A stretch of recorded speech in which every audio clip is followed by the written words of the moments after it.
Welcome to the January 29th edition of One Nation Radio. My name is Rich Latta.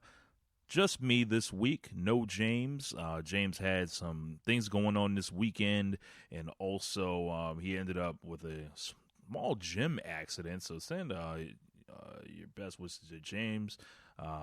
Nothing crazy or anything. He did not lose a limb. He did not get decapitated or anything, but he will be back next week. So best wishes out to James. So lots and lots and lots of stuff going on in the world of professional wrestling. It is a changing time. It is an exciting time. It is a unsure time for a lot of people because let's just get to it. There is no longer a member of the McMahon family running WWE or even works there. No one with the last name McMahon. No one that can go up the family tree and see Jess and Vince Sr. No one, just a bunch of cosplayers like Triple H. But trying to make some jokes through this stuff, but a lot of this stuff this week is really no laughing matter. I'm going to try to get through this, as much as I can. I'm doing this show solo. I got my folks here in the Twitch chat that are going to help carry me a little bit. I did go to the dentist today, so I'm working off of 3 fillings being done today. So the mouth is kind of sore. Ayo, that's crazy. I'll just say it so you don't have to say it. But yeah, man, Vince McMahon, 78 years old, 79 years old at this point, has resigned from TKO. So all this news kind of broke Friday night as I was out at Battle Rumble in Tampa, where I met lots of people online that I was either familiar with, maybe some people that I was friends with, people that I was not fond of. I met them as well. Big shout out to my dog Phil Lindsay from Grapsity and Bleacher Report. Kicked it with him most of the night. But yeah, shout out to Seahawk, shout out to Big Swole, shout out to Megaran, my boy Gats. But all this news about Vince McMahon started breaking that Slim Jim was pulling the sponsorships, and once I saw that, I knew there was a possibility that Vince McMahon would not be long for this. It was Friday afternoon, came to, no, Big House checked in with me. But, yeah, like, I believe it was Friday or Thursday afternoon, Vince McMahon gets a 67-page lawsuit dropped on him by Janelle Grant, and it is on, against Vince McMahon, John Laurinaitis, WWE as a staff, record label, and crew. When I say 67 pages, this is fresh off of the heels of me reading a 35-page lawsuit from Diddy a couple months ago. This was double the size of that. When I tell you this lawsuit was filled with some of the most vile, disgusting things I've ever read and seen stories about that range from flat out rape to flat out just weird stuff. And it's, as you read it, it never was like, oh, okay. It was like, yeah, it just gets worse and then keeps getting worse and then keeps getting worse. There was truly no bottom to it. It was interesting how it all unfolded because I was seeing people try to capture what they felt may be things either they could get engagement with or, just sharing the details from the lawsuit on Twitter. So if you're someone that just kind of saw it on Twitter, and this was a lot of trigger warning stuff for anybody. If you saw it on Twitter, and I guarantee it, everything that you saw on Twitter, all of it was worse in the lawsuit. Just in context, reading it through, because it's just so bad. And this is obviously one of the lawsuits for all these NDAs that are existing And this one brave woman has kicked in WWE, essentially. Changed how it's going to be looked at forever. Vince McMahon's going to get reevaluated not only as a pro wrestling promoter, as a boss, a leader, a man, and, you know, into even stupid things like, yeah, they're going to revote him and, you know, they're going to hold a recall vote for the Wrestling Observer Hall of Fame. I read this whole lawsuit and was thoroughly disgusted. I was weirded out by a lot of this stuff, and I saw everything with the, you know, Vince's various fetishes, and I'm not going to go into all the details, not interested in subjecting the audience, the guys listening, the ladies listening. I got a stat this week that said, you know, that gave us a stat about our female listenership. Very happy to share that the ladies do indeed love O&R. So this was just awful, like flat out. And Brock Lesnar got involved, kind of named in this thing as well. And it was just so graphic by nature and everything. You guys can find all the details. It's literally clicks away on the internet if you're that interested in seeing it. But it was so bad it dominated Twitter for, you know, the whole day. They've got Royal Rumble weekend coming up, and at this point, you know, the Rumble is secondary to all this. The Rumble is like, yeah, let's get to this press conference. Let's see what was going on there. The previous week, we had the Dwayne Johnson rumors. We had, you know, just natural Royal Rumble stuff, but all that seemed to be not as important. And why would it be? This woman was abused and will likely never resume a normal life mentally just off of everything that happened to her. I see some people on Twitter and, you know, various other forums embarrassing themselves to hurl their bodies in front of WWE, Vince McMahon, Paul Levesque. I didn't see anyone defending John Laurinaitis, thankfully, or else, you know, y'all would have been real loyal to the soul. But a lot of people embarrassing themselves, just flat out sad to see. But the money started switching hands when Slim Jim was like, yeah, man, we're gonna pull it out. And then at that point, Vince McMahon is not morally stepping back. Vince McMahon is not looking at it for the, you know, for his own reputation. Maybe I should step back. It all comes to when the money moves, you got to move with it. So, you know, we know some of the big WWE sponsors are like Slim Jim, Snickers. You've seen Papa John's on there. A lot of big ones, right? But all it takes is one to influence the other. So Vince McMahon is gone. I can't even begin to think about, you know, me and James, we done the Vince segment, the pack him up, get him the fuck out of here. I just think he's an awful person that we should all remember as such. This should be in the first paragraph of whatever's written about this guy. And you can take it back 40 years. When the death of Owen Hart is like, no, you know, it might not even contend for number one anymore. That's crazy. It's so crazy to think about him being gone because he's so tied into the identity of WWE. People see WWE and Vince McMahon in one. When you see the word WrestleMania, that is a Vince McMahon creation. So when WrestleMania 40 comes in Philadelphia, we're still seeing Vince McMahon's vision. We're still seeing the effects of the way he used the bodies of his wrestlers, how he influenced them to be.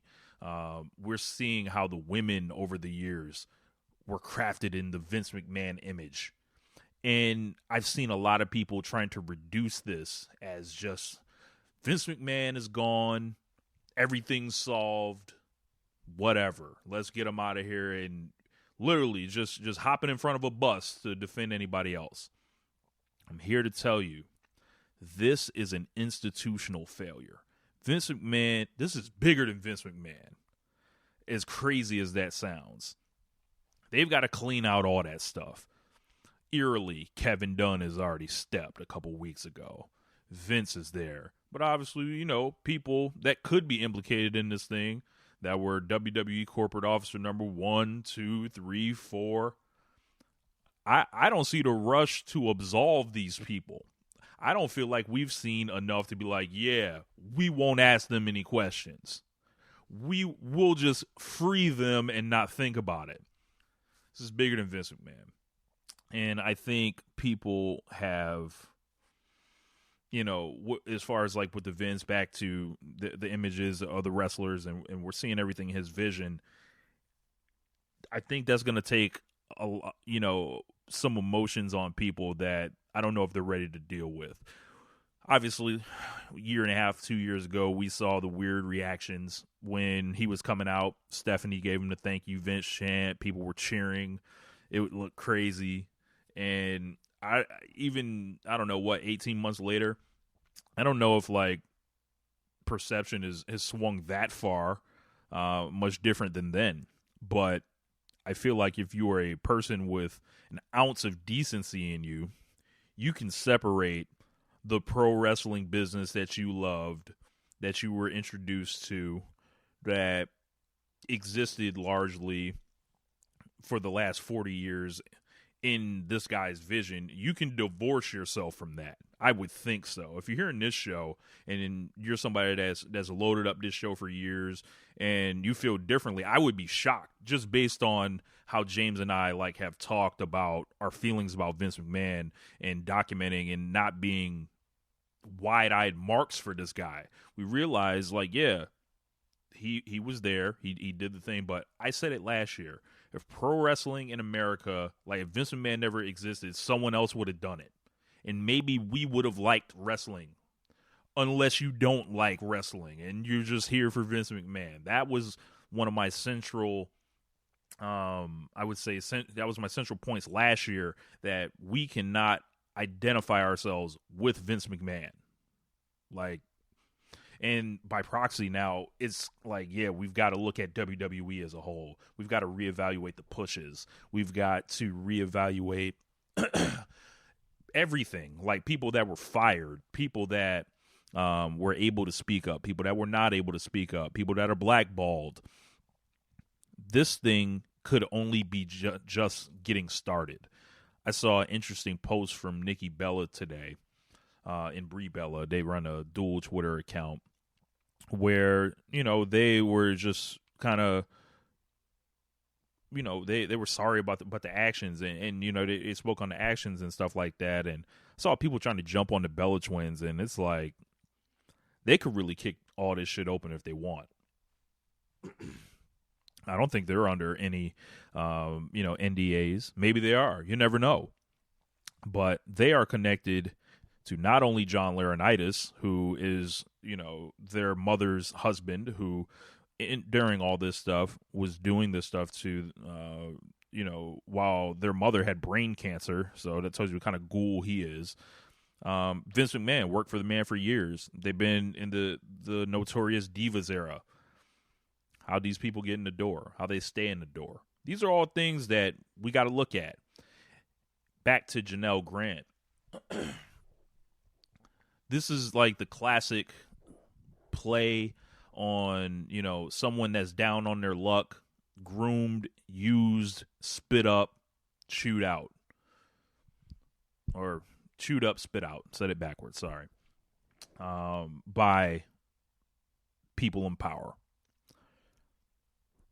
It is upsetting to think about. And when you read the lawsuit, it becomes clear that this is not the only woman. This is a system, it feels like. If this was a movie, this would be something that has been going on for 20 years. While some of the faces change, a few of them stay the same, and they're running the same play and just inserting whatever woman that they could get to until they crack. And then when they crack, They NDA them, usher them out, whatever. And then they slide someone new in there.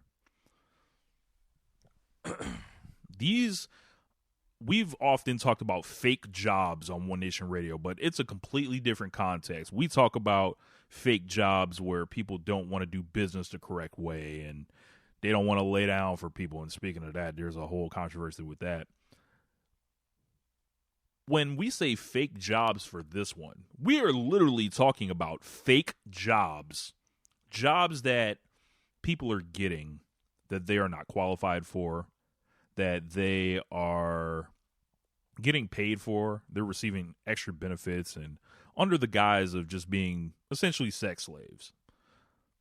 Moved across state lines for whatever, uses bargaining chips in the contract negotiations.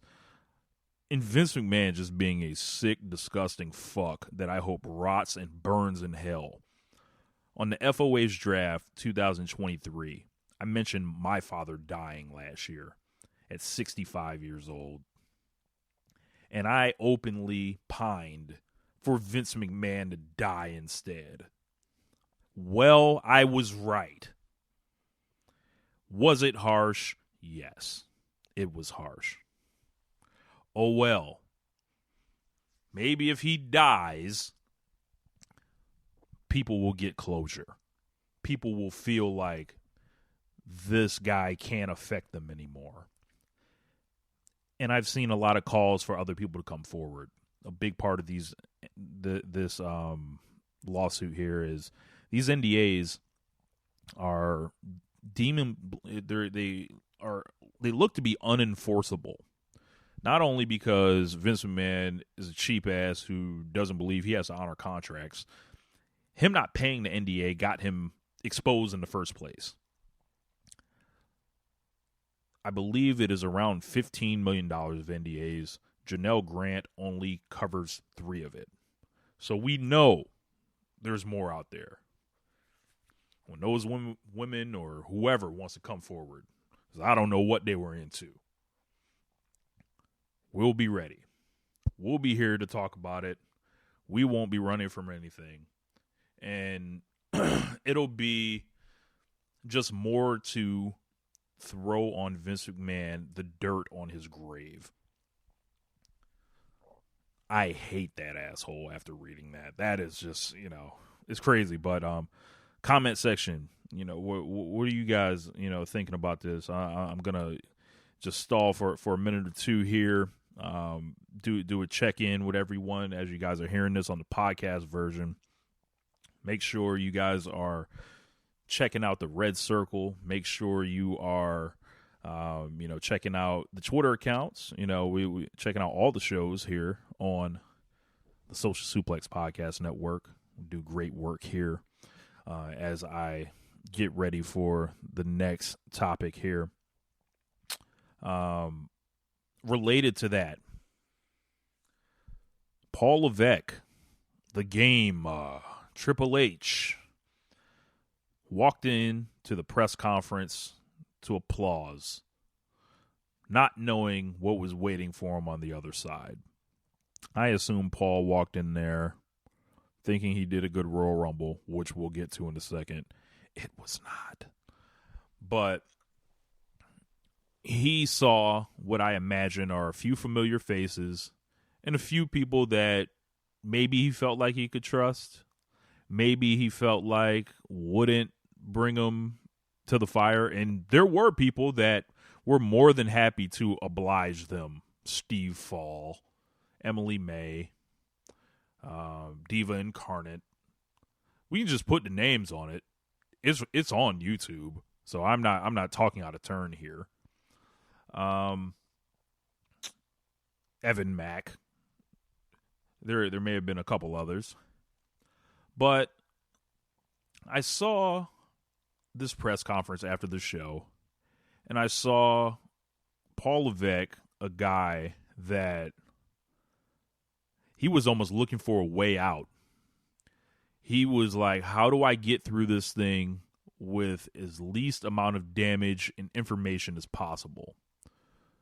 Seahawk asked him what he would what they were doing to minimize and, to ensure the safety of women in the workplace. He flat out said, I'm going to give the most generic answer as possible. Everything possible. That's what he said. Cody Rhodes actually handled the question better, but there are also minefields in what Cody was saying as well. So we'll put Cody to the side for now, but he definitely did come off better than Paul Levesque. Paul Levesque came off arrogant. He came off kind of aloof. He flat out said he didn't read it. He didn't say he was too horrified to read it.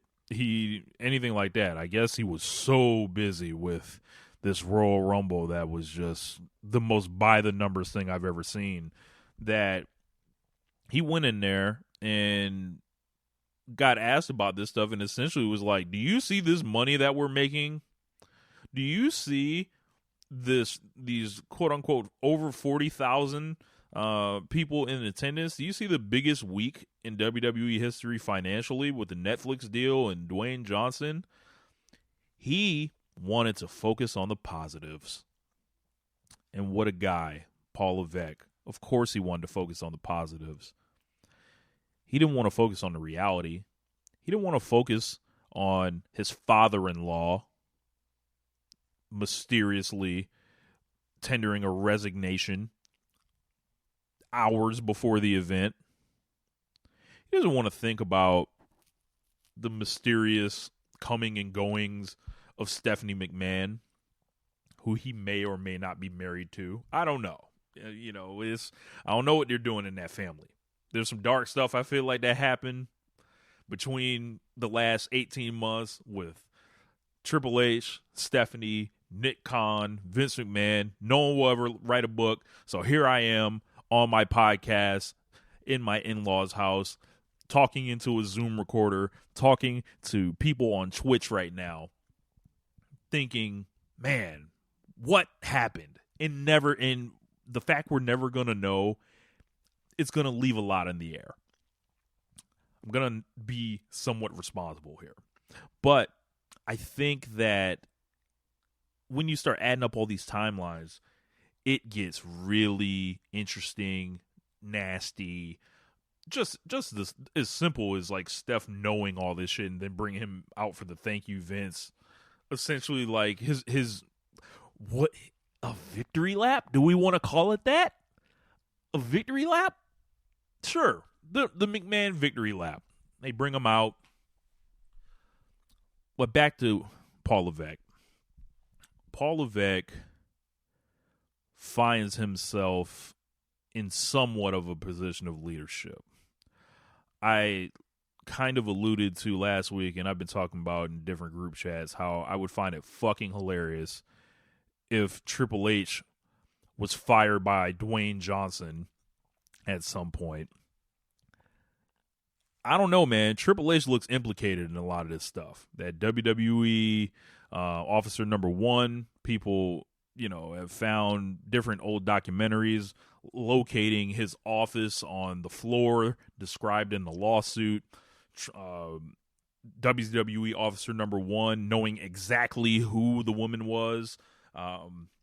Vince McMahon being so loose, sharing any photos, stories with his staff. If he's showing it with tech guys, I can imagine that he's showing his son-in-law. Let's just say that. Forget another executive, which they've clearly established that Vince is down to share whatever with.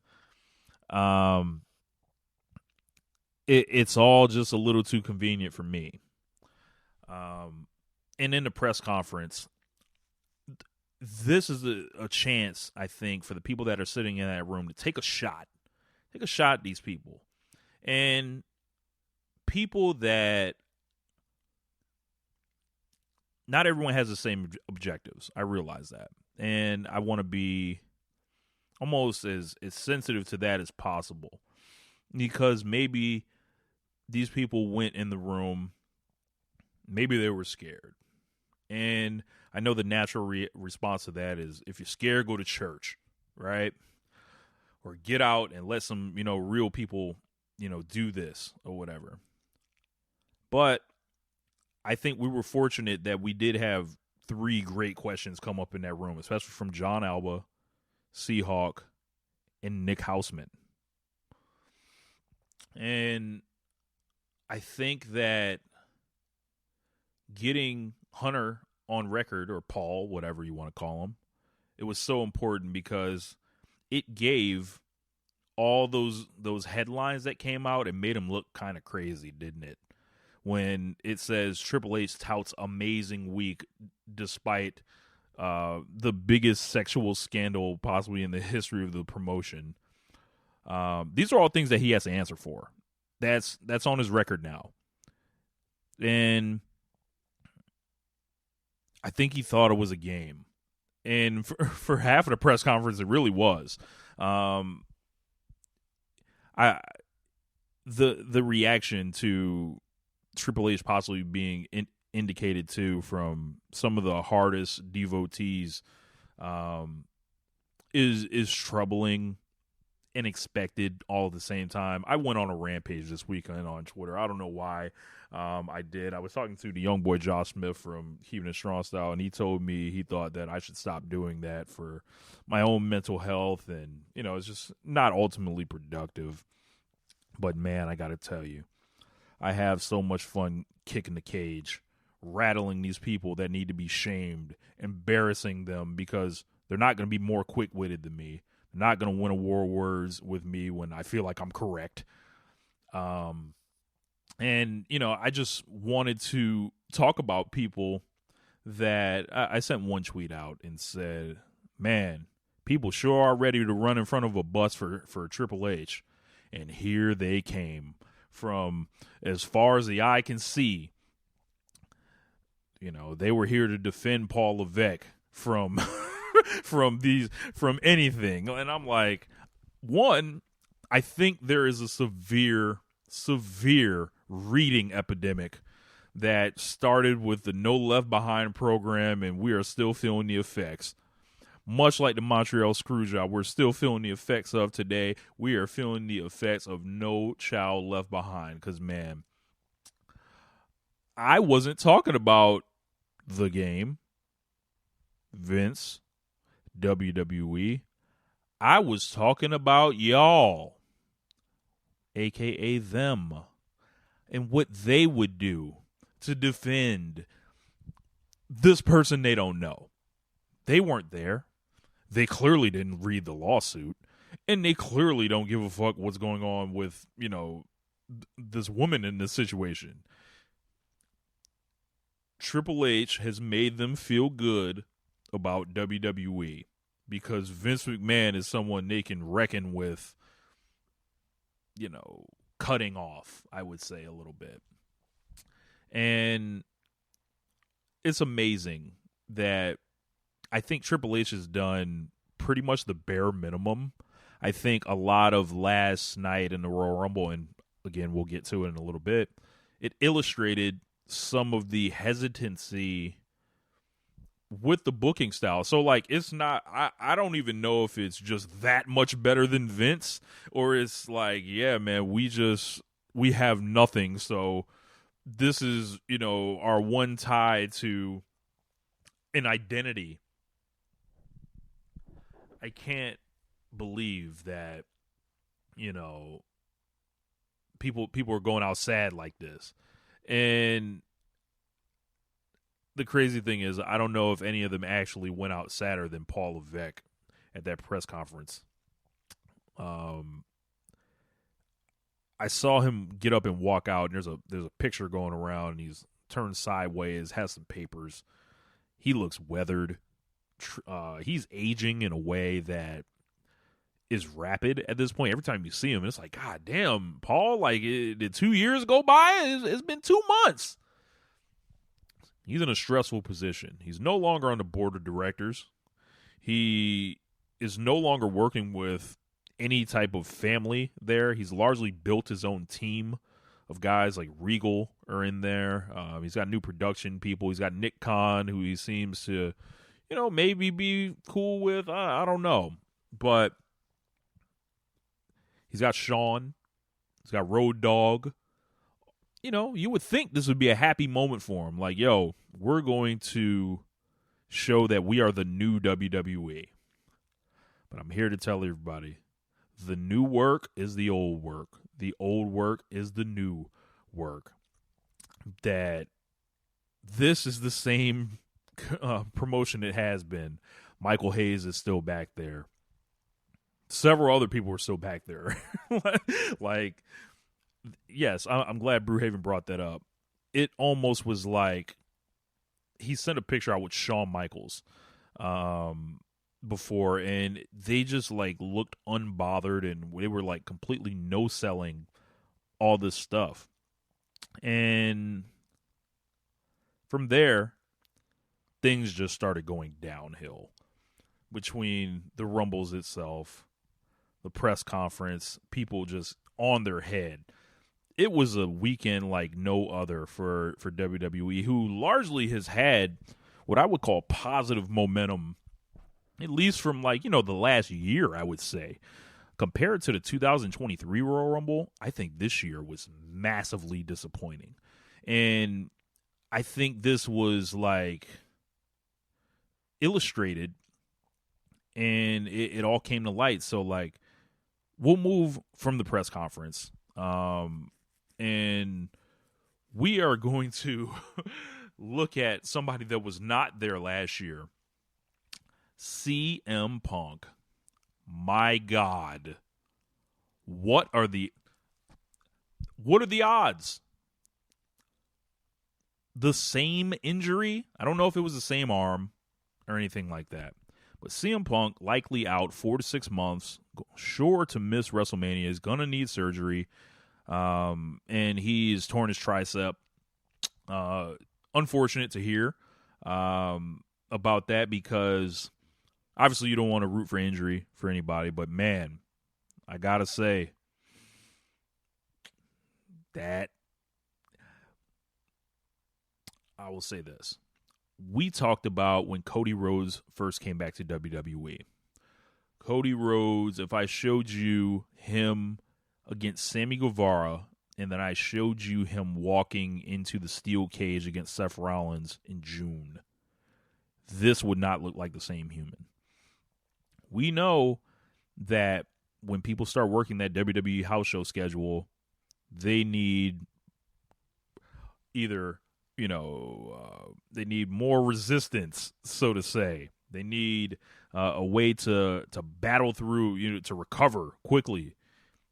The old phrase is the boys need their candy, right? And that's what I think the deal with Cody was. You know, when he tore the pec, that's clearly a steroid injury. And the triceps, steroid injury. I, you know, was talking to a friend of mine, and it was like, man, like, you know, I wanted to confirm kind of like, yeah, man, like, is this a steroid injury? Because, like, I kind of think so, and I feel like I've heard Dave Meltzer talk about it, and I think, you know, the deal with it is when you basically, like, you know, maybe he was on something to where his, you know, he expanded, you know, his muscles essentially, and then he caught a wrong move essentially. And this wasn't some, you know, some crazy move or anything. He literally fell face down for a DDT like God intended. Much like Kendrick Perkins in Game 7 of the NBA Finals in 2010, he jumped up and down like God intended and then tore his ACL. So it's like, sorry, brother. Like, I don't, you know, I think, you know, it is kind of ironic that he goes out with the same injury in AEW. The glee and joy a lot of people took in using CM Punk to stick it to, you know, the people that CM Punk doesn't like and all that. And then CM Punk rolls out here with just the worst luck ever. First match back, hurt, gone. I've talked about his durability on this show before. I've talked about, you know, whether the price tag is worth it, the trade-off. This guy's beat to hell. He's 45 years old. Who knows when he'll be back? At this point, do you hope for SummerSlam?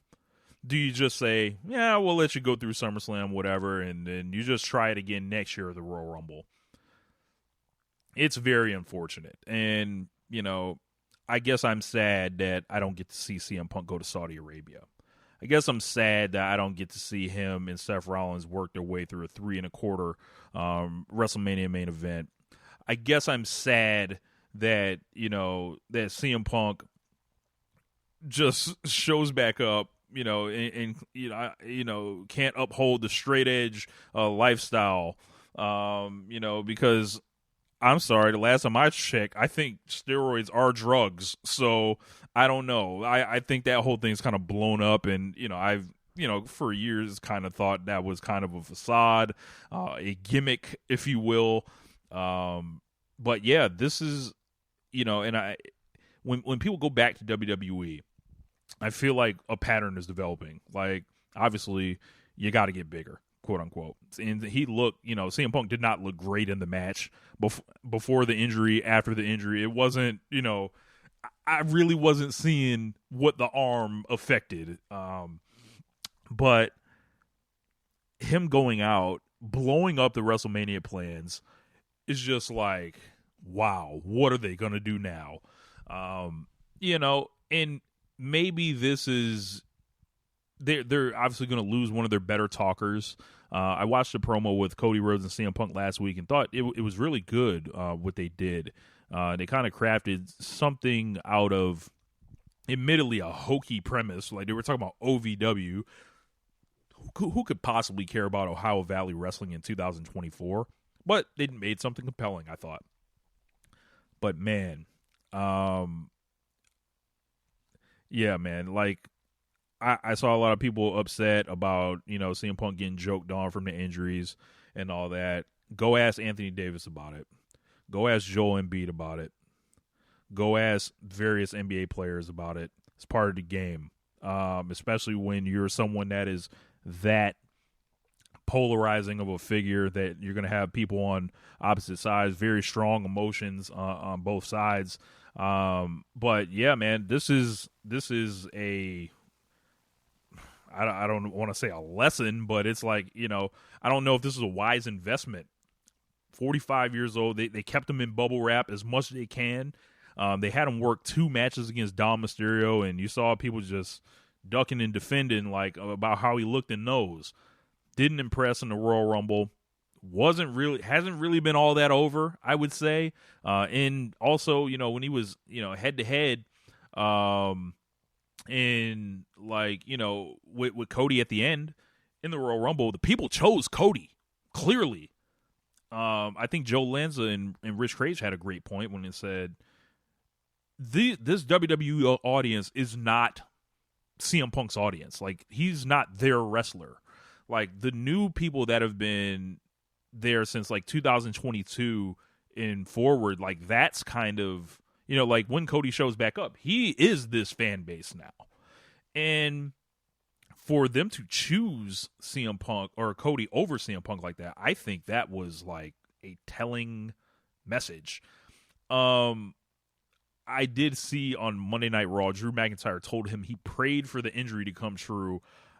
I saw that clip immediately, and that was like, I think Drew McIntyre's at the top of his game. Let's just say that. But Punk, that sucks. You know, that sucks for him, and he's got to hit that rehab again if he wants to figure out if he still wants to do this. I think he's really got to ask himself that question. And, you know, maybe this is a case where he has to do this. You know, we've talked about Jon Moxley being right. Fragile mind, fragile body, all this stuff.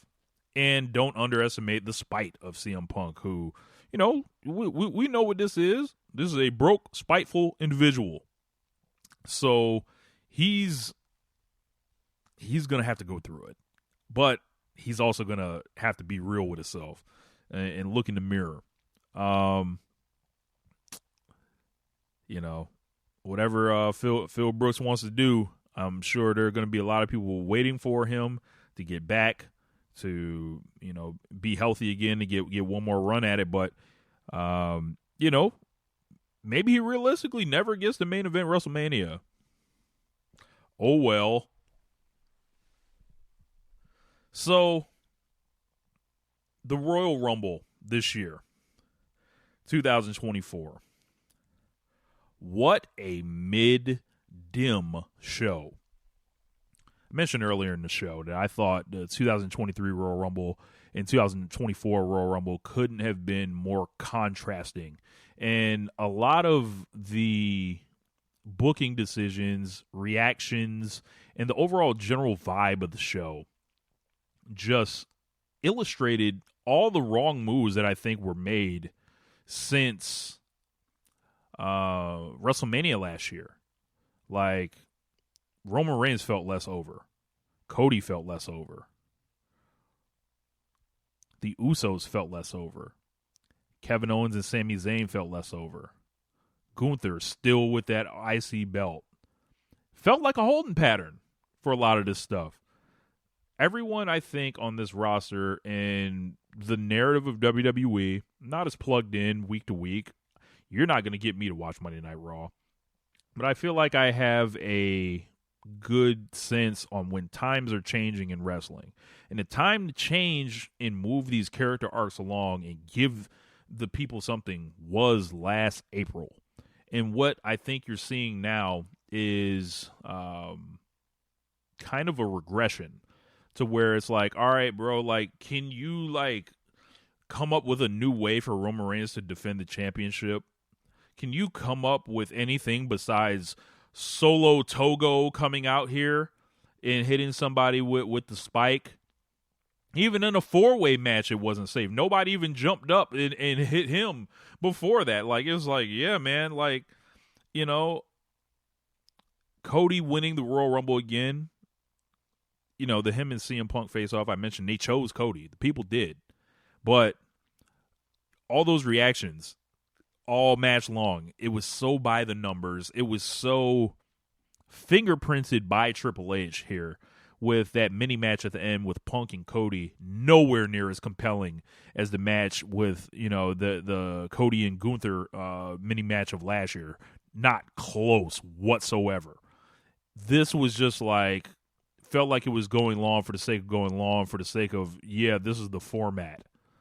Like, this is what Triple H likes to do.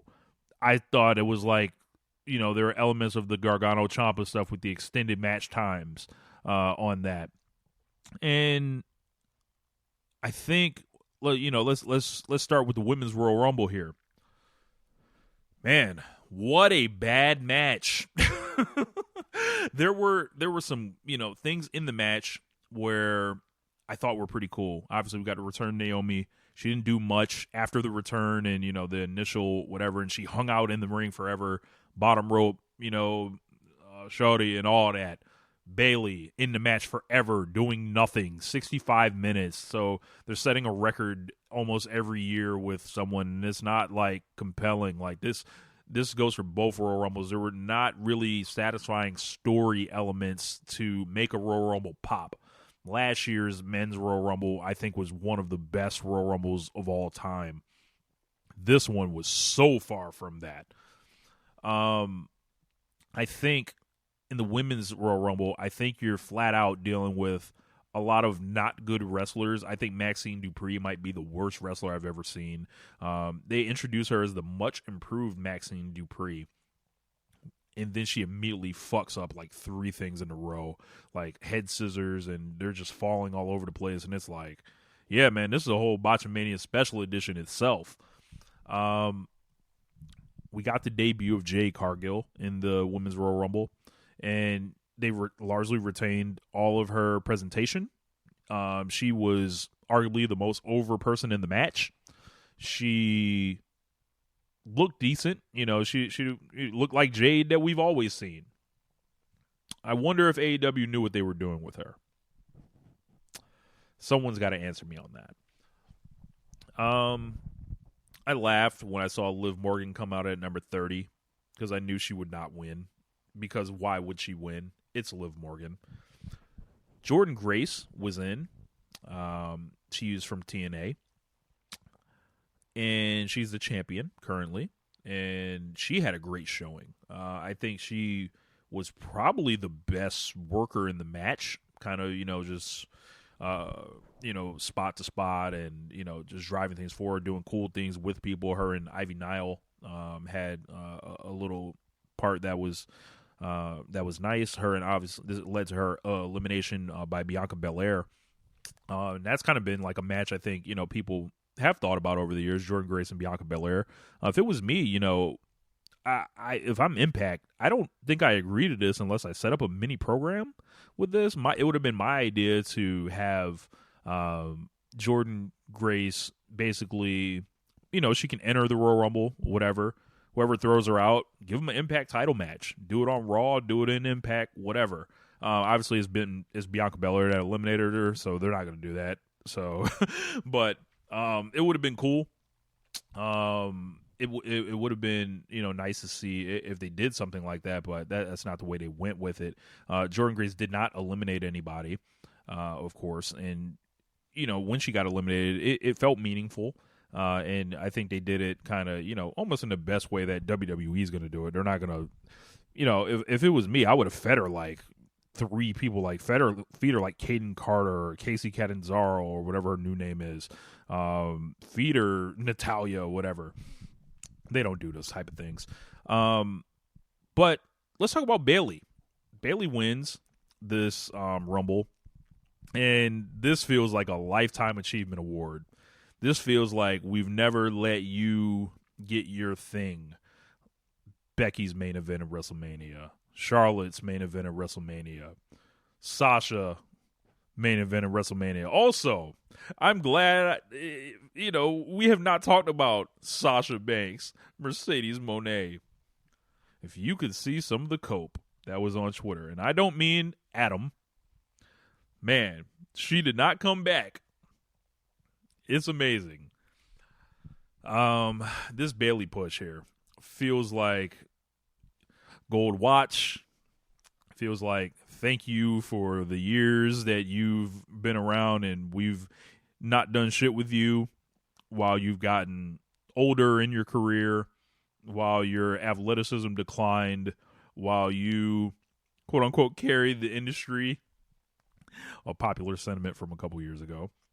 I think that Bayley, getting this, and they're going to go into her versus EO, and for this for James, this is a 4 horsewomen versus 3 daughters of Stardom match, so that'll be for him. But I don't think that's I don't feel like Bayley's got it in her anymore. She could surprise us, but I don't see it.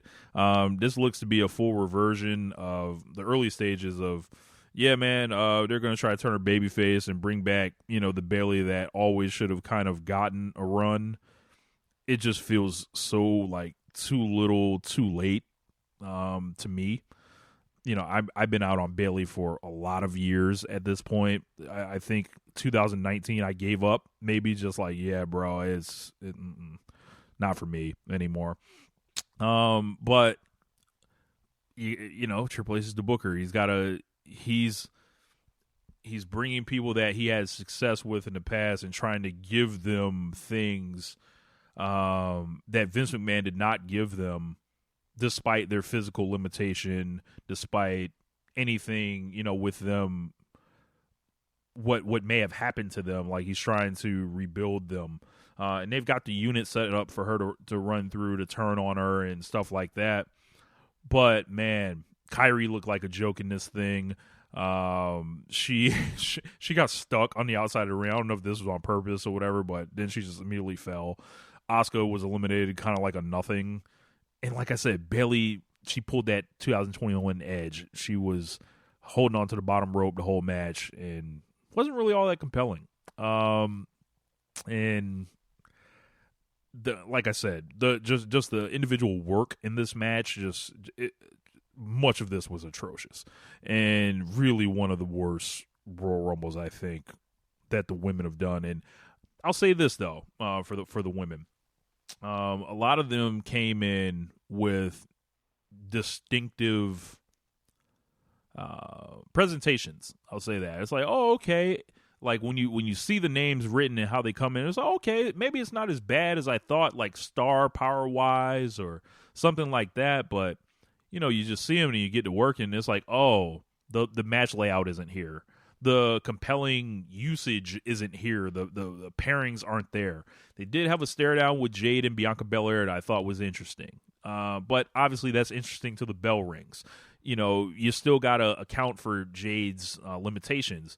And maybe that's Bianca's challenge. They had Jade, I believe, throw out Nia Jax. If I'm not mistaken, they had Nia Jax eliminate several people. So we're still doing Nia Jax in 2024. Like I said, Triple H he's loyal to these people. So like they're gonna get a chance to do something. But yeah, let's go to the 4-way match for the WWE Universal title. Roman Reigns, LA Knight, AJ Styles, and Randy Orton. How in God's name could they have had a compelling match? Oh, wait. What could have been done to make this compelling at all? One, it's a 4-way match. We know the belt's not changing. Two, LA Knight already had his title shot and was beaten soundly in Saudi Arabia. So he was just in this match and he was just hanging out. He was there. I think he might have been better served in the Royal Rumble to give that thing some energy. AJ Styles, he's back after, all the injury and inhaling all kinds of PEDs. I think if you really want to get Triple H going with a curveball swerve question, ask him about the wellness policy and and if anything is changing under the TKO leadership, and let's see how he responds to that. I think that might actually, like, if you don't want to ask the Vince McMahon stuff, I think that would still be a worthwhile question. Randy Orton, who some say is like pushing like 280, 270 pounds, something like that. 275, as big as I've ever seen him. And then this match just happened. Like, it was hard to pay attention to. It was hard to get into. I don't know what the real... I don't know what they were supposed to accomplish, except just keep it on Reigns. We're not going to even waste we're not going to do a meaningful match. We're just going to mail it in here, put the stamp on it, buy the numbers. We're just extending the reign, running it up. I saw obviously Solo Sikoa come in at the end. Shout out to Lyric, who dubbed him the House of Torture of American Wrestling. I also called him Solo Togo as well. This shit has got to stop, man. It's done, man. It's over. Wrap it up. The bar's closing. Like what's that rant that Al Pacino does at the end of Carlitos where the bar's closing? I forgot the whole thing, but it's been done. It's tired. It's really like look at how quote unquote compelling. I didn't find this compelling last year, but the audience did. The whole Kevin Owens getting his 19th title shot in the same reign, the whole thing they had set up with the Bloodline and Owens and Zayn, that was absent from this year. Everything's less over this year. If you take nothing away from my Royal Rumble review, everything in WWE is less over this year than it was last year. Because they decided not to move anyone forward. It's like, yeah, man, you passed 7th grade. However, we're going to do 7th grade all over again. Like, we're not going to progress you at all. Like, but you're going to keep getting older. You're going to keep showing up. You're going to keep, commuting and growing and all that and going through puberty. You're another year stronger, wiser, whatever. However, you've seen everything. We've seen it. We get it. They pin AJ Styles. I would have just pinned LA Knight again, but whatever. AJ's AJ at this point. He's He's up there. And AJ actually took much of the Japanese off of his. I think the only piece of Japanese writing he has is on his knee pad at this point. So that was, I think, something of note. Brewhaven brings up WWE's main event upper mid carders are pretty old. Yes, they are, and also the new people breaking through are not there, and that's illustrated in the men's rumble as well. We'll get to it. Kevin Owens versus Logan Paul. I believe Kevin Owens won a tournament to set up this match. Logan Paul's, entertaining. He's a big show guy. I heard Kevin Owens wrestled this match with a broken foot, if I'm not mistaken. So shout out to him for gritting that out. I would probably say this is the best match of the night. However, this was not, close to, like, I would say 3.5 at most on this, and that's with the atrocious finish of they finally show Kevin Owens cocking this guy with the brass knucks, but the referee, who does not see the actual shot with the knucks, starts counting 1-2, looks at Kevin Owens' hand and disqualifies him. I'm like, you didn't see anything. So, like, if we're disqualifying motherfuckers now for doing things that are not seen, we need to basically start the Roman Reigns title reign over all again. Some of that stuff exposes how stupid some of this stuff is, and this was definitely an example of that. Logan Paul, somebody I would want pushed to a higher level than he is, but he's not going to commit like that. But, this he's awesome. If he ever did commit, that would be who I would be building WWE around. He's more famous than everybody. He can work good enough, and then you can surround him with, people and let him do his thing. But the men's Royal Rumble, never have I seen. Actually, this had a lot of familiarity to the 2022 Royal Rumble, because I remember that one. They just had jokes of guys coming out, like, what's the guy that dropped Biggie? Ridge Holland, like all these just generic, Riddick Moss, like all these people were in there just with these nothing happening themes in there. And I think that was present again. The whole thing about the music coming up and people not knowing it, not reacting. This crowd was underwhelming all night, dead. And it was just like, yeah, man, who's over? Who are the people on the way up? Why am I Kofi Kingston's in this thing again? Like, Kofi Kingston is at the point where he doesn't even try to do the Royal Rumble magic stuff anymore. He's just like, whatever. I'm in here for 90 seconds and I'm just eliminated. They did this match to start with main event Jey Uso and the no yeet man of Jimmy Uso, his brother. So that's right, the yeet man versus the no yeet man. They've kept these guys apart since, they put them on different shows, I believe. I said it at the time that Jey Uso versus Jimmy Uso would be so uncompelling, it would not be funny. And they're going to do this, like, for WrestleMania. And people, I don't think, are going to give a fuck at this point. I saw a list that had Jey Uso as, like, the number 5 wrestler in the world to look out for in 2024. Bro. If I would have been on that committee, it was an ESPN list. So you already know what that is.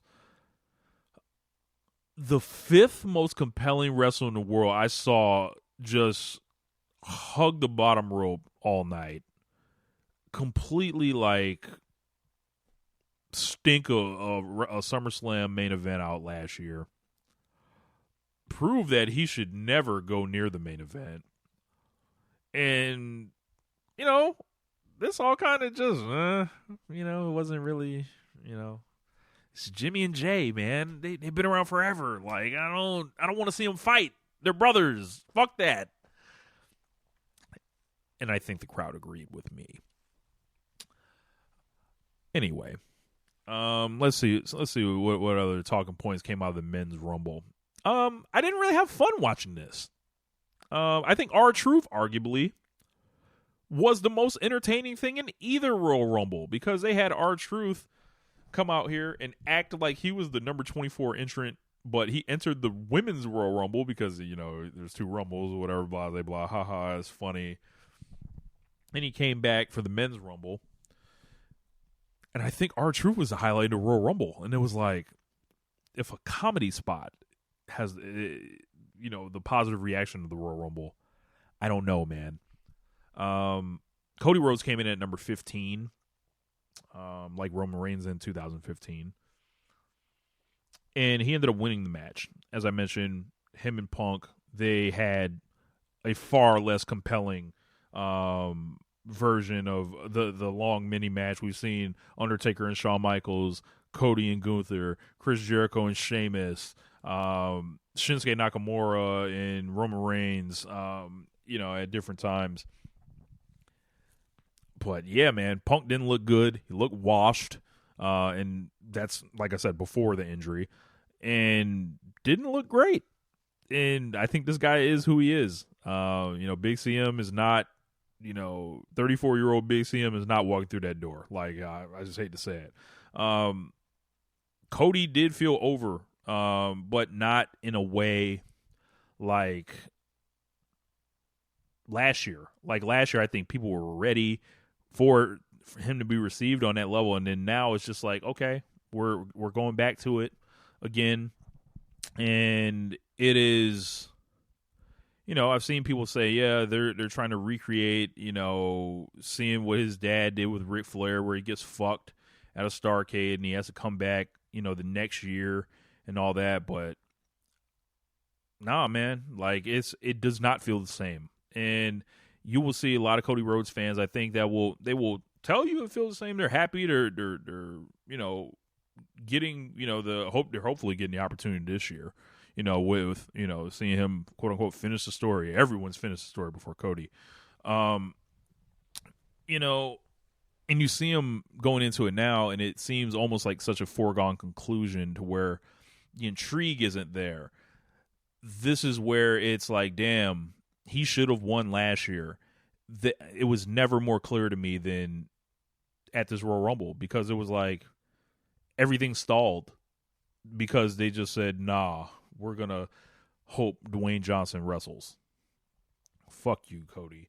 You're going to work with Brock in a feud that could have used the title, could have carried this promotion a little bit, would make a lot more sense with the belt.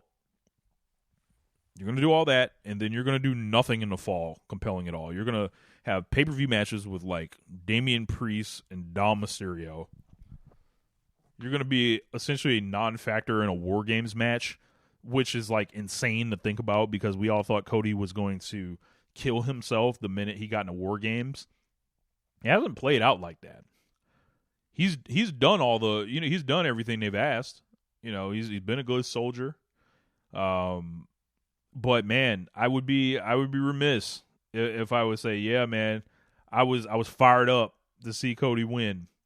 It just didn't. It felt like, Sami Zayn came in at number 30, and we were like, oh, The Rock's not coming out, because that was another big thing. The Rock did not come out, and I got my reasons. I wonder why that is. Did Rock see the way the wind's blowing? Rock very image conscious.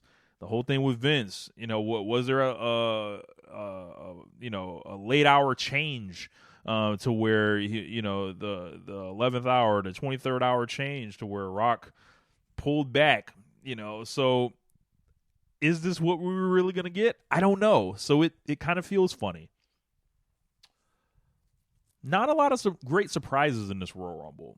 Legends from the past, anything used like that, but you got JD McDonough in here. You got just guys that are on Monday Night Raw coming into this thing. Austin Theory, look at that guy. Remember when he beat John Cena? LOL. I think that, looking at some of these people, and I want to pull up this list. And James has a comment. You want to recreate Dusty's greatest hits? Cool, bro. How did that stuff work out for the NWA long term? I can't wait till Cody just jams a spike in his eye to get fired. But let me pull up this this Royal Rumble list, because there's some other things that I wanted to point out that are slipping my mind a tad bit as I host this show solo this week. Hope everybody is doing good where they are at. I got 3 fillings done today, and it wasn't that bad at all, actually. It was just like, I think what bothers me more than anything is like feeling like your lips are swollen afterwards, but they're not. It's like the anesthetic still kind of doing its job there. So yeah, as I pull up Cage Match here, bear with me. Get your merch. Download FOH. Do all that fun stuff. Okay. When I saw Pat McAfee jump in and touch no one and eliminate himself, I was like, did he take Brock Lesnar's spot? Turns out that was not the case, but it was kind of related to it. So Braun Breaker, who had a decent showing, essentially received Brock Lesnar's booking, and Brock Lesnar was pulled, strangely, from this show. You know, he wasn't an advertiser or anything, but people knew he was coming back. So what happened was Braun got that spot, and he got to eliminate a bunch of people, run through him. Got throughout Jimmy Uso, throughout Finn Balor. And I think the whole deal with McAfee, back to him, was he came and was staring down Omos and Braun Breaker and decided, much like the theme song of AJ Styles, I don't want none. And eliminates himself. He pulls the Red's dad from Friday. No, I don't want any. And I think, that it was pretty clear that was supposed to be Brock Lesnar. So these are questions I think that could be asked one day. As I go through this list, I see a lot of like weird entries. Like, what are we doing with Carlito here? Why? Karrion Kross, they gave him a unit. They're still trying to invest in him. At this stage, I don't know why. It's that Triple H thing. Finn Balor, 42 years old at this point. I heard there may be contract talks around him. I don't know. Carmelo Hayes was in. He did okay. Bronson Reed eliminated Andrade. Let's talk about Andrade. Andrade comes out at number 4. Has a big mask on. So, there's a small part of me that thinks like people like had no idea it was him, because it was like, yeah, they brought him in at number 4, and it was like, all right. And then like Michael Cole has a specific way of like announcing people in the Royal Rumble that they have no shot in hell. He just starts running down like their accolades and shit as the crowd like just gets silent. And you heard this a lot in the Women's Royal Rumble. And once you like pay attention to that, you will never be able to unhear it. When he did that shit for Andrade. And then I saw like how they were using Andrade, and then Andrade, I believe, eliminated nobody. And then he was eliminated by Bronson Reed. And I was like, so this is the same guy that allegedly didn't want to do jobs? All right, man. Some people just love the Fed. But he got nothing from the crowd, and they didn't book him really to matter either. So I don't know about that one. Shinsuke Nakamura is a shell of himself. The Kofi thing is, man, is it time? Is it time for Kofi Kingston and the New Day by proxy? They got to change something. Like they are relics. They are legendary team, for WWE. But if I'm looking at Kofi Kingston right now, it's like it's adapt or perish at this point. Dolph Ziggler's gone. Like that was the guy that you were always. It was y'all two, but I'm looking at this roster. I don't know, man. It doesn't feel long for this company. Dom, he eliminated Braun Breaker. He was going to eliminate Brock Lesnar.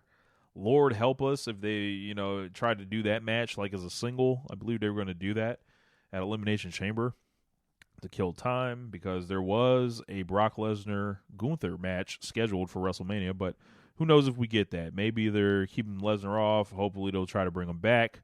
Maybe they're hoping, to bring him back to face him at WrestleMania, but who knows? Maybe that's out the window. We saw Lashley and Cross going at it. We saw the gang wars. Neither Street Profit member in the Royal Rumble. How's that Montez push coming? Is that happening anytime soon? Just checking. Yeah, but this Royal Rumble, very uncompelling.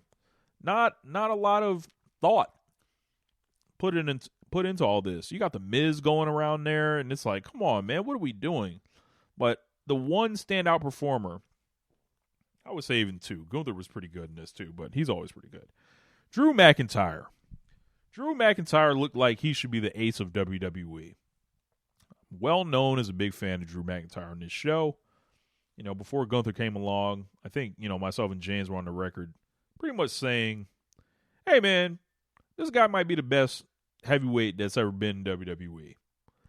This guy busts his ass in the pandemic. This guy had great matches during the pandemic. This guy, I think, is actually getting appreciated kind of by the fans because I feel like they think he could walk out the door and go somewhere else. I think that Drew has such charisma, such a presence. Obviously, like, he has the look. Like, he has it all. Like, the body, the physicality, the wrestling.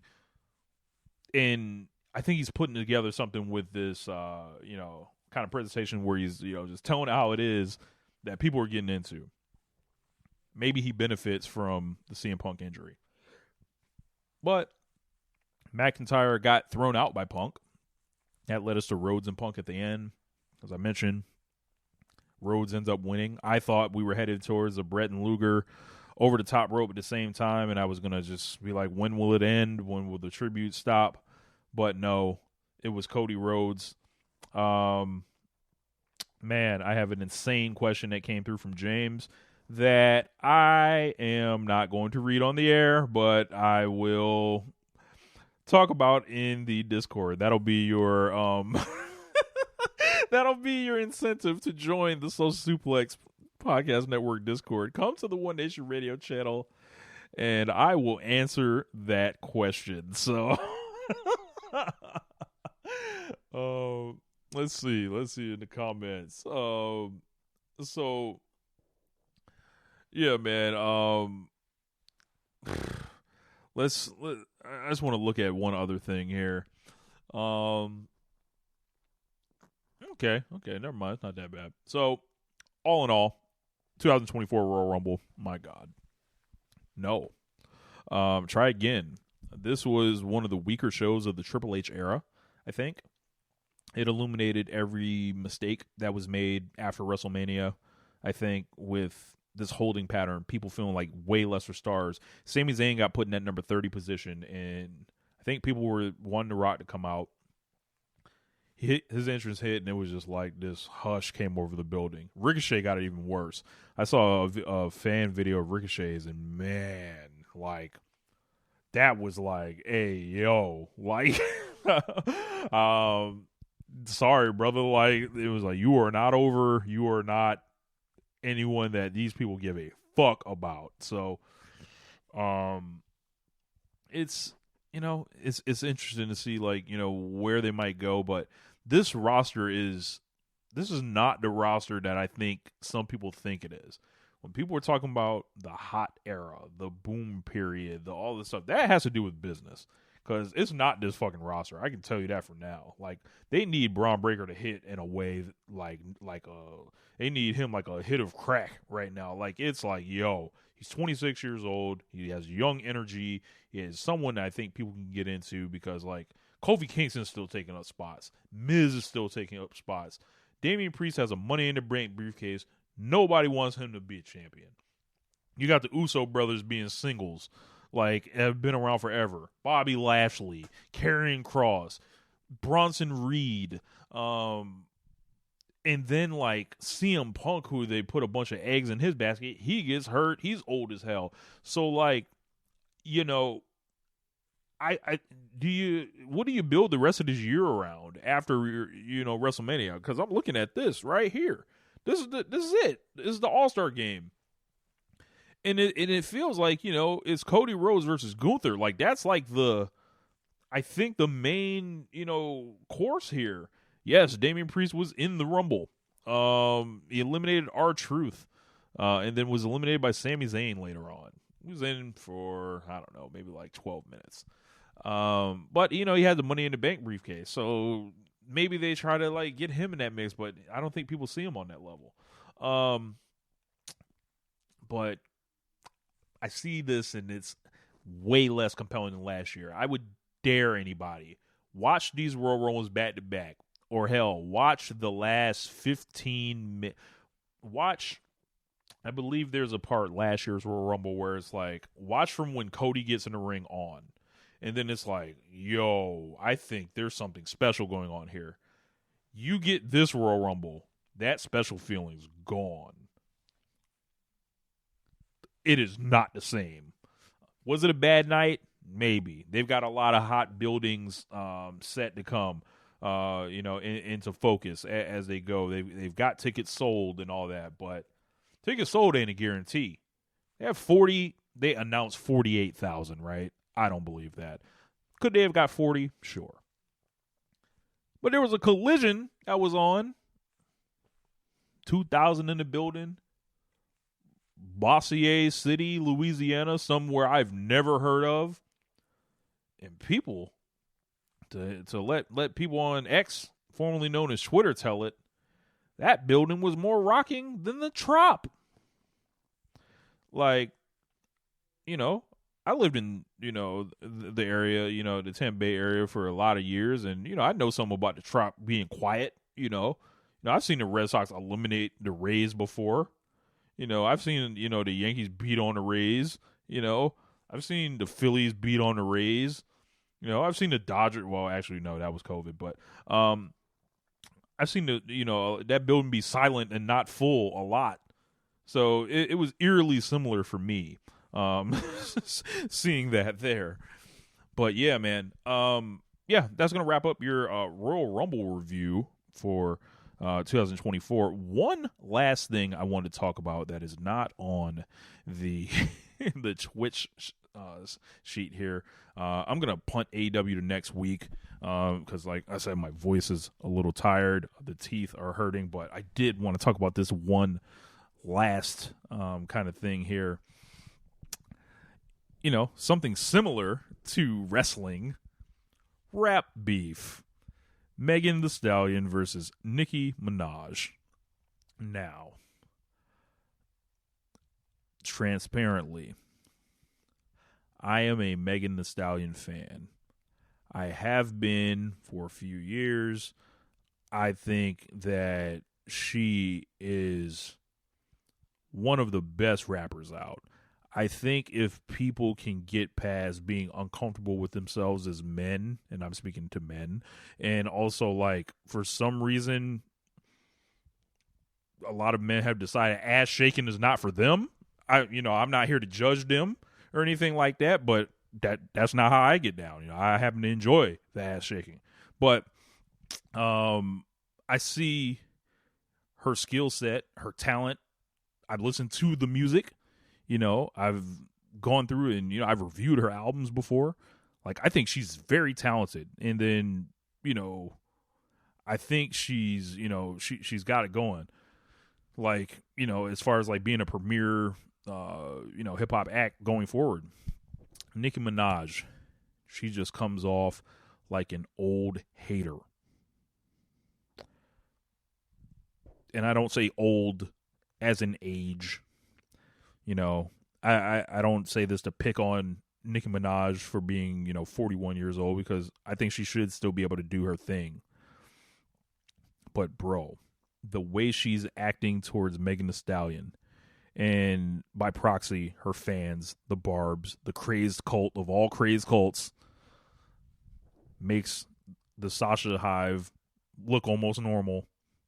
I've never seen a more threatened, a more gotten to, a more meltdown-ish like performance than Nicki Minaj on Twitter all weekend. Started, obviously, with the Megan Thee Stallion Hiss song, which she was rapping on. She was flowing, and she had a bar in there where she was like, they are not mad at Megan, they are mad at Megan's Law. You look that up, and boy, it's apparent who she's talking about. The Hiss song is not a full, I'll put your name on it type of song. This is like, her just doing her thing, but sending shots, sending arrows, as they would say in the 90s or whatever. Megan Thee Stallion did some of the most hip-hop shit this week, I think, that could ever possibly be done. She drops a song, throwing subs at a bunch of people. Then she calls into New York radio to talk about it. A couple months ago, we saw that thing, that post on Twitter where people were like, yo, this was what we used to like. We liked when the rappers called into New York radio and they were playing when Cameron was going crazy, when Nas was going crazy on there, Jay-Z and, various other people just calling into the radio back in the day because that was how, they had to air their grievances. Megan did all that. And Nicki, I think, has watched the way that the winds have blown around Megan, and I think she's courting a certain audience that shows disdain for Megan Thee Stallion, that shows, the people that all of a sudden they're the biggest Tory Lanez fans in the world. I believe James had had something to refer to Tory Lanez as a kind of singer he is. I can't remember it. Maybe if he's in the comments, he can tell. It was like a cover singer or some shit. Like I don't know what it was, but they've declared their allegiance to Tory Lanez. Any type of Megan Thee Stallion post you see on social media, you see the comment section overrun, free Tory. She addressed that also at the end of her song. She said, hey man, sign up for JPay, do a conjugal visit if you want to holler at him. That's how you do those kind of things. Yes, James says Tory Lanez is a fucking remix singer. So like, this leads to Nicki Minaj, like minutes after Megan's song is out. She's on IG Live, and she's playing like a unfinished version of what would come out later on, and there are different like various lines about feet and all that, and the good foot, get up off the good foot, shoot you in your foot. And one thing like that I don't understand about with the Megan Thee Stallion with the foot thing and the shot thing is the people that admonish her and say that she did not get shot. Right? How were they able to listen to this if she was never shot? This song wouldn't make sense at all, right? Then it's like, why are you rapping about feet at all? She was never shot. Why do you like this? There's an inconsistency here. This is something that, it don't add up on both sides. So I hear the Nicki response. This is a straight diss track. Don't let her say I didn't say this was a diss track. No, motherfucker. We know what you were doing. You talk about this woman, you're saying her name in the song. Stop playing. She puts out one of the worst diss songs I think I've ever heard in my life. And when I say worse and bad, I say it from a standpoint of, you didn't take this seriously, did you? She's trying a lot of different tactics on this. She's courting the Tory Lanez anti-Megan Thee Stallion, anti-woman audience. She's serving the crazed lunatic Barbs. But one thing she's also trying to do, a strategy of hers, is she's taking the tack that Megan Thee Stallion can't rap. And not only Megan Thee Stallion can't rap, it's like this open secret that the world knows.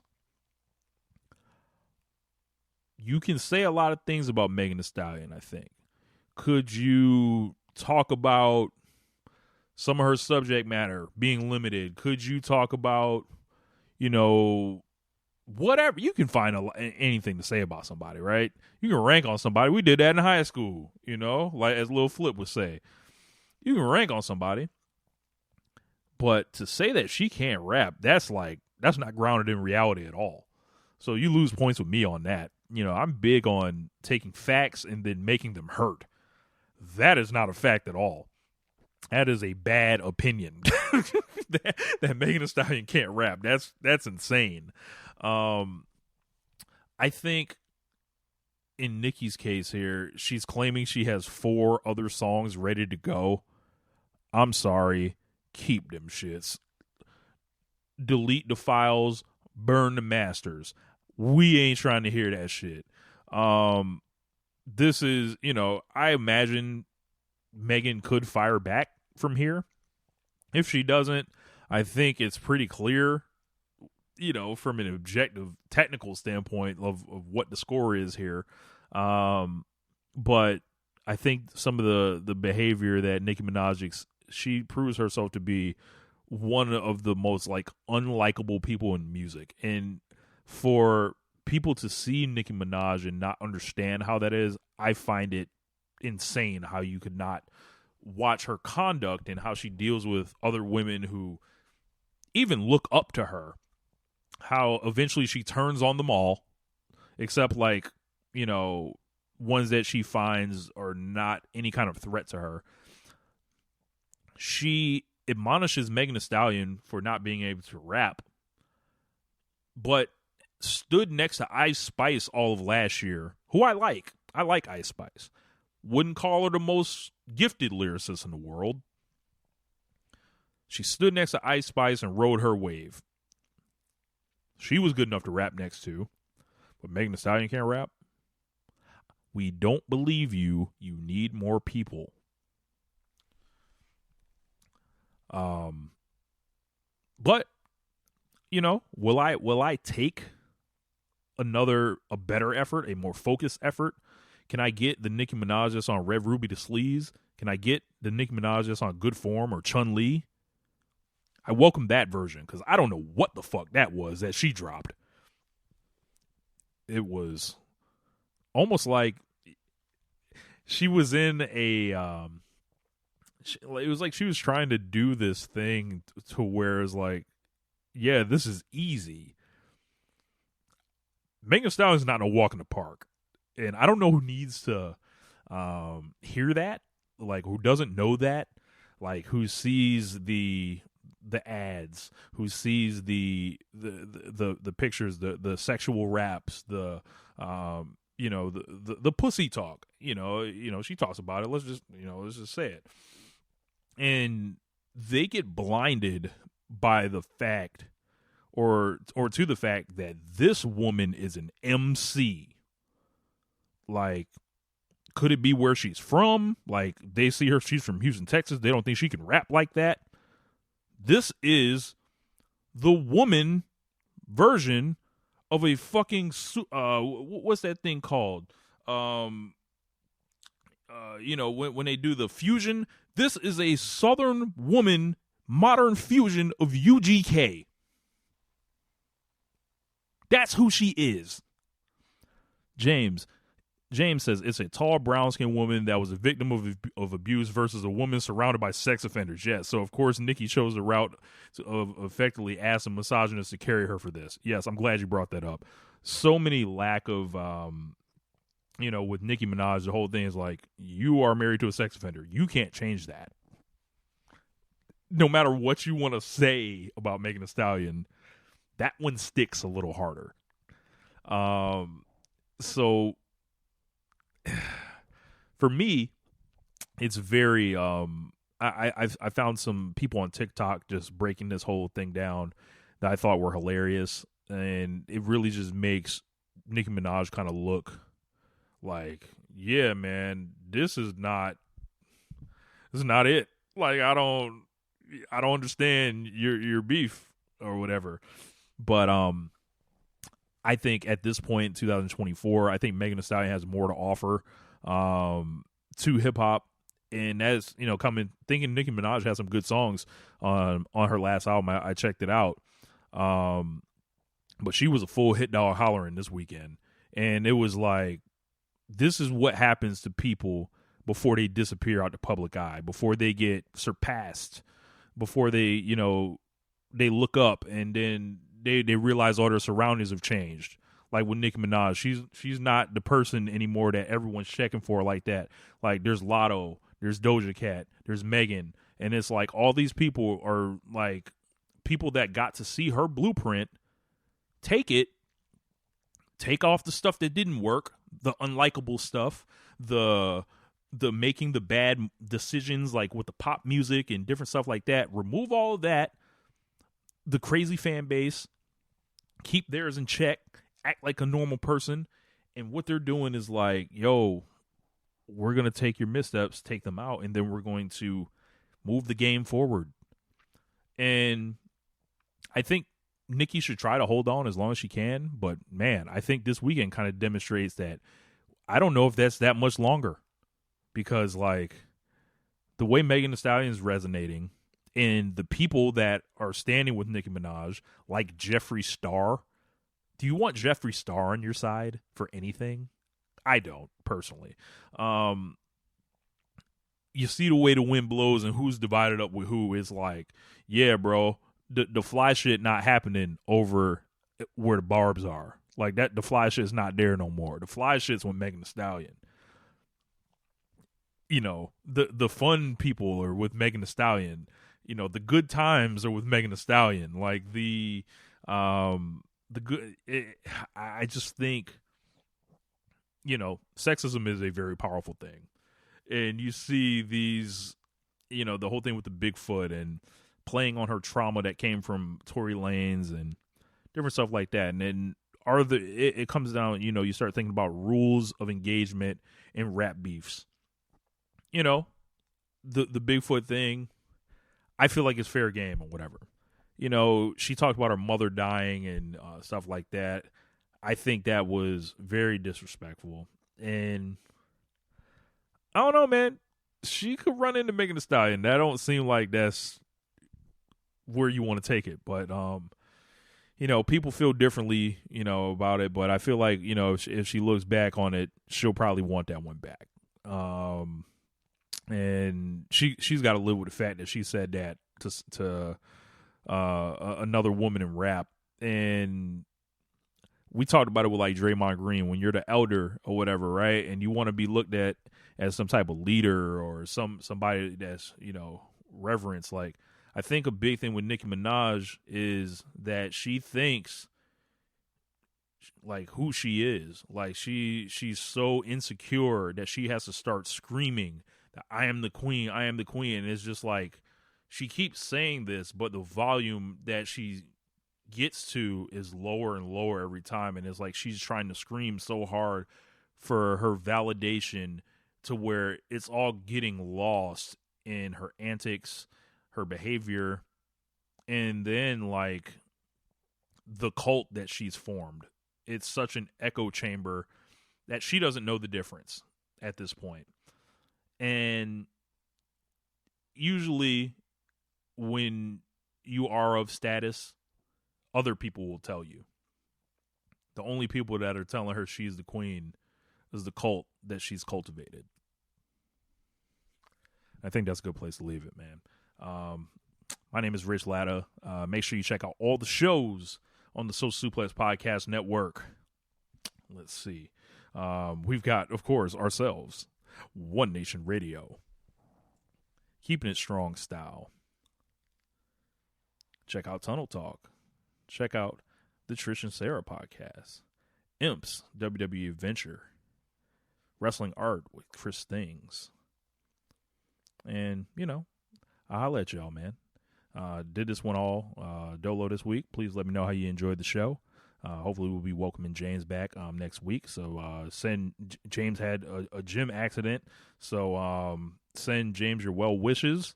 He's okay. He's not in danger or anything. So I'll let him, kind of disclose the story. I'm still kind of fuzzy on it myself.